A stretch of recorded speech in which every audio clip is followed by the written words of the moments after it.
पिरियडच्या प्रत्येक एपिसोडमध्ये आपण एका अशा व्यक्तीला जाणून घ्यायचा प्रयत्न करतो ज्याच्याबद्दल आपल्याला बेसिक माहिती तर असलीच पाहिजे. या एपिसोडमध्ये म्हणजे विमेन्स डे स्पेशलच्या एपिसोडमध्ये आज आपण जाणून घेणार आहोत आंग सान सू की बद्दल. आंग सान सू की म्हणजे लढवय्या वृत्ती. जाणून घेऊया तिच्याबद्दल आयकॉनोपीडियामध्ये.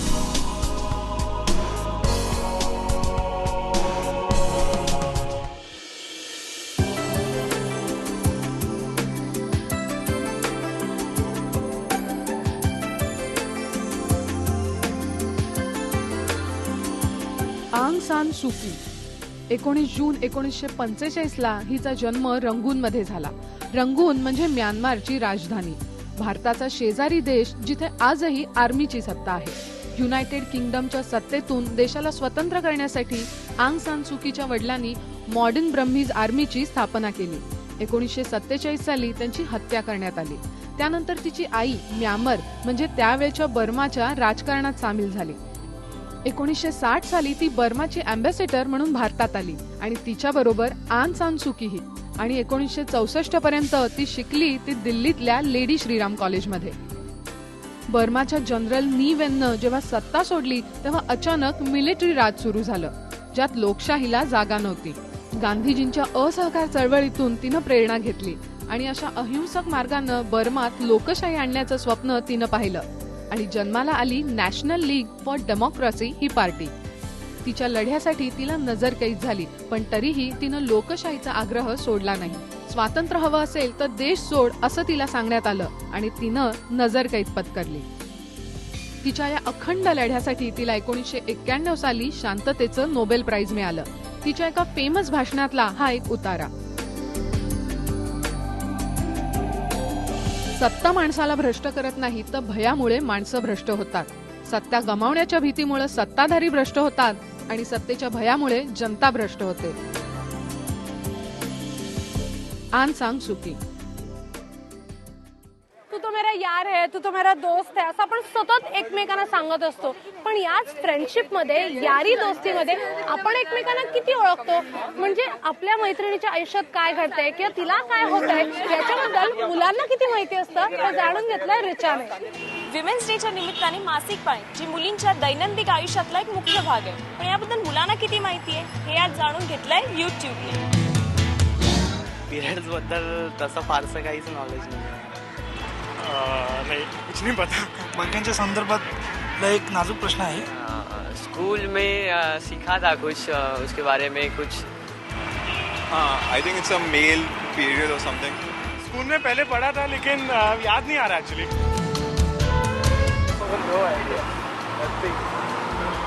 Commerce students.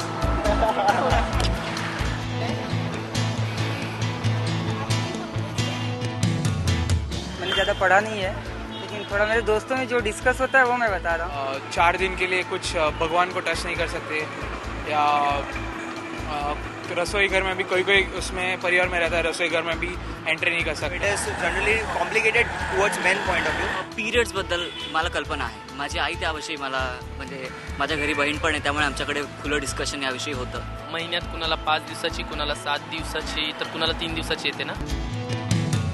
मेन म्हणजे पिरियड्समध्ये अंग दुखणं किंवा जेवण कमी खाणं या प्रकारचे काही शारीरिक त्रास होतात. उस पीरियड में ज़्यादा वो भागदौड़ नहीं कर सकते क्योंकि उन्हें बहुत तकलीफ होती है.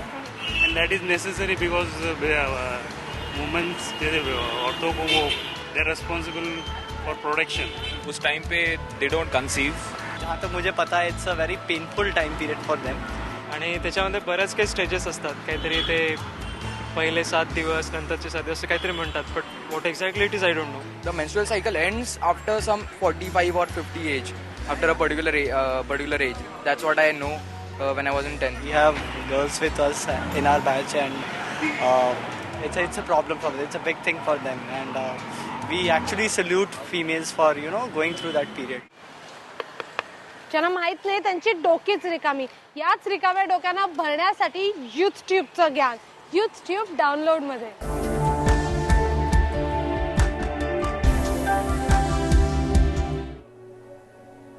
तुम्हाला जर मुलींच्या मासिक पाळीबद्दल काहीच माहिती नसेल तर डोंट वरी, आपला भरोसेचा साथी इंटरनेट आहे की.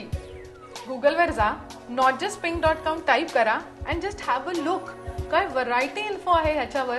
अगदी घरच्या घरी वॅक्स कसं करायचं तिथपासून ते ब्रेस्ट कॅन्सर होऊ नये म्हणून स्वतःला एक्झाम कसं करायचं ह्याची सगळी इन्फो ह्याच्यावर आहे. इकडच्या डेली डायरीज वाचा, खूप इंटरेस्टिंग आहे. इथे एकीने लिहिलंय की मला जेव्हा कामाचं खूप प्रेशर येतं तेव्हा मी सरळ उठते आणि फ्रेश रूम मध्ये जाते, कानात हेडफोन्स घालते आणि चक्क गाणी लावून नाचते. काय चाबूक आयडिया आहे ना रिलॅक्स होण्याची. मी ही ट्राय करून बघणार. तुम्ही तुमच्या मनातल्या अनेक गोष्टी या वेबसाईटवर पोस्ट करू शकता. याशिवाय ऑर्कुट, फेसबुक यासारख्या सोशल नेटवर्किंग कम्युनिटीज देखील आहेतच की. मला ऑर्कुटवर एक इंटरेस्टिंग कम्युनिटी सापडली आहे, ओनली गर्ल्स. अर्थातच इथे boys are strictly not allowed, पण मुलींनो तुम्ही ही कम्युनिटी जरूर जॉईन करा. इथे तुमचे प्रॉब्लेम्स, मनातल्या अनेक गोष्टी शेअर करणाऱ्या अनेक मैत्री तुम्हाला भेटतील. आता एवढं सगळं ज्ञान झाल्यावर तुमची परीक्षा नको का घ्यायला, आणि त्यासाठी unjobs.com ही वेबसाईट आहे. इथे तुम्हाला मुलींची मासिक पाळी, गर्भाशय, ओव्हरी याची सगळी सायंटिफिक माहिती मिळेल. आणि सगळ्यात शेवटी इकडची क्विज खेळायला विसरू नका. डोंट वरी, जर तुमची उत्तरं चुकली तर त्याची बरोबर उत्तरं देखील या वेबसाईटवर आहेत. So girls, just chill and have fun. हा दिवस तुमचा आहे. आता वेळ झाली एका छोट्याशा ब्रेकची, पण ब्रेक नंतर आपण भेटूया फक्त YouTube मध्ये.